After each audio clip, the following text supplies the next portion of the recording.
First John chapter 2 verses 15 to 16. Do not love the world or anything in the world.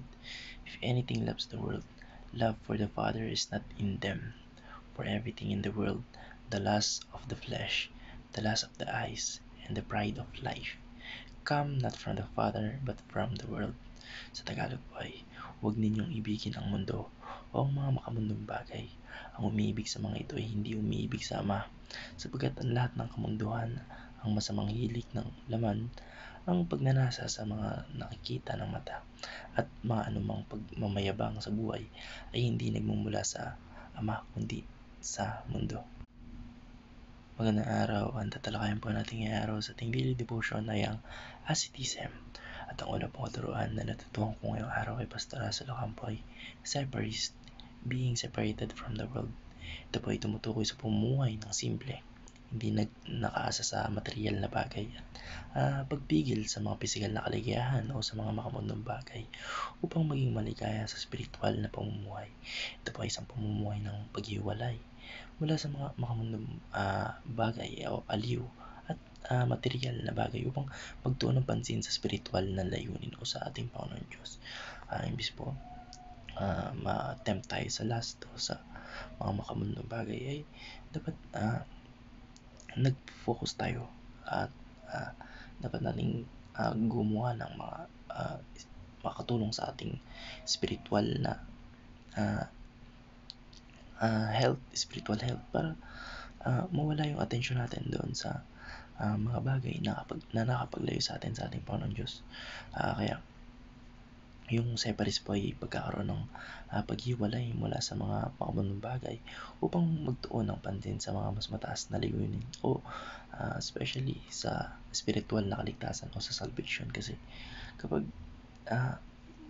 malapit tayo o nakafocus tayo o nakatuon tayo sa mga makamundong bagay, mahirap lumapit sa Ama o sa ating Panginoon Diyos, kasi yung dalawang bagay na yun, yung worldly things or worldly pleasures ay hindi complementary sa ating Panginoon Diyos. Kaya kailangan mong pumili ng isa, kasi bawal mong piliin yung both, kasi hindi never magko-complement ang ating Panginoon Diyos at ang makamundong bagay. Kaya habang maaga pa, talikuran na natin yung mga bagay na nakakapagpalayo sa atin sa ating Panginoon Diyos. Ang natutuhan ko naman po sa pangalawang katuruan ni Pastor Russell Ocampo ay pacifist, being apathetic to the world. Ang pagiging pacifist po ay hindi nangangahulugang hindi kumikilos, o kasi kapag passive, parang kunwari passive income ka, kumikita ka ng kahit walang ginagawa, parang ganoon na rin, parang wala kang ginagawa pero may nangyayari. Hindi po ganun yung kahulugan, o hindi ganun yung kahulugan na hindi tayo kumikilos o naging walang malasakit sa mga tao, kundi ito po ay maaaring magpahiwatig na hindi po tayo nagpapadala sa mga makamundong ambisyon o sa kasiyahan o sa mga makamundong kasiyahan. Okay lang naman maging masaya, pero wag yung sobra, wag yung parang sa sobrang saya natin nakakalimutan natin magpuri sa ating Ama, o parang yun yung nagiging distraction natin, yung saya o yung joy o yung pleasure na nakuha natin sa certain things na yun na nagkukos sa atin ng kasiyahan. Huwag ganun. Dapat habang maaga pa, talikuran na natin yung mga bagay na nakapagpalayo sa atin sa ating Panginoon Diyos. Kaya yung isang pacifist po ay maaaring magpakita ng hindi pagkakaroon ng labis na attachment sa mga material na bagay at hindi nagpapadala sa mga tukso ng mundo, kasi kapag nakafocus po tayo sa isang thing o sa certain person, certain gawain o yung mga kinakaadikan na natin, nagiging idol na yun, nagiging hindrance na sa connection natin o sa relasyon natin sa ating Panginoon Diyos. Kaya yun po yung mga bagay, yung mga idols. Kaya bawal po talaga yung idols, kasi yung ating Panginoon Diyos po ay jealous God.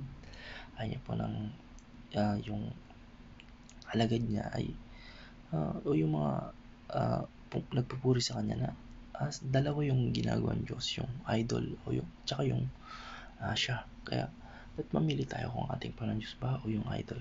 Kasi kagaya pa ng sinabi ko kanina, never magka-complement yung mundo o yung worldly pleasure or worldly things sa ating Panginoon Diyos.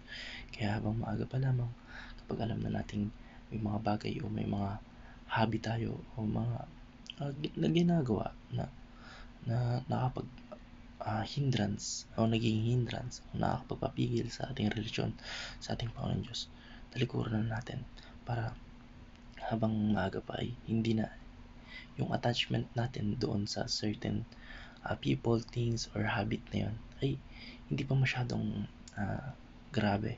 Kasi kapag sobrang na-attach ka doon, mahirap nang kumawala, mahirap ng talikuran, at mahirap ng pakawalan. Kaya yun, yung mabalik tayo. Yung kanilang focus po ay hindi sa pagpapalago. Yung mga pacifist po, hindi po sila nakapokus sa pagpapalago ng mga material na kaligayahan, kundi mas nagpo-focus po sila sa mga mas mataas na spiritual na layunin, tulad ng pagkakaroon ng mas malalim na ugnayan sa ating Panginoon Diyos. Ang natutuhan ko naman po sa mga katawan ni Pastor Hassel Ocampo ay transformationalist, being world changers. Ang mga world changers po ay hindi sumusunod sa mga makamundong bagay o mga mundong tukso. Kaya yung mga transformationalist po, ginagamit po nila yung mga buhay upang magdulot ng pagbabago sa kanilang paligid o sa kanilang spiritual na paraan. Sila po ay hindi iniwasan lamang yung mga makamundong bagay, kundi nagpapakita po sila ng mga buhay na nakatuon sa pagbabago ng sarili at ng mundo, ayon po sa mga pagpapalaga ng ating Panginoon Diyos. Sa ganitong pananaw po, yung asceticism po ay hindi isang pagtanggi lamang sa mga material na bagay, kundi ito po ay isang aktibong pagpili ng mas mataas na layunin at yung pagbabago ng mundo patungo sa ating Panginoon Diyos. Natutuhan po akong turo ni Sir Vincent kasi nung nag-recital kami sa drums, sinabi niya, wala talagang bising tao. Ay wala talagang bising tao kasi yung inaayon nila yung schedule nila sa schedule nila sa priorities nila. Kaya kung ano yung mas priorities nila, yun yung inuuna nila. Hindi sila nagiging busy, kundi mas inuuna lang nila yung priority nila, kaya natatalikuran nila yung ibang bagay. Yun lang. At feeling ko connected ito sa pagiging transformationalist. Kaya kasi yung mga transformationalist o yung mga world changers ay nakatuon sila sa pagbabago ng mundo at ng kapaligiran nila patungo sa ating Panginoon Diyos. Binabaliwala nila o nasa list priorities nila yung mga makamundong bagay o yung mga bagay na nakapag palayo sa kanila sa ating Panginoon Diyos. At yun lamang po yung aking i-share. Maraming salamat and God bless. Amen.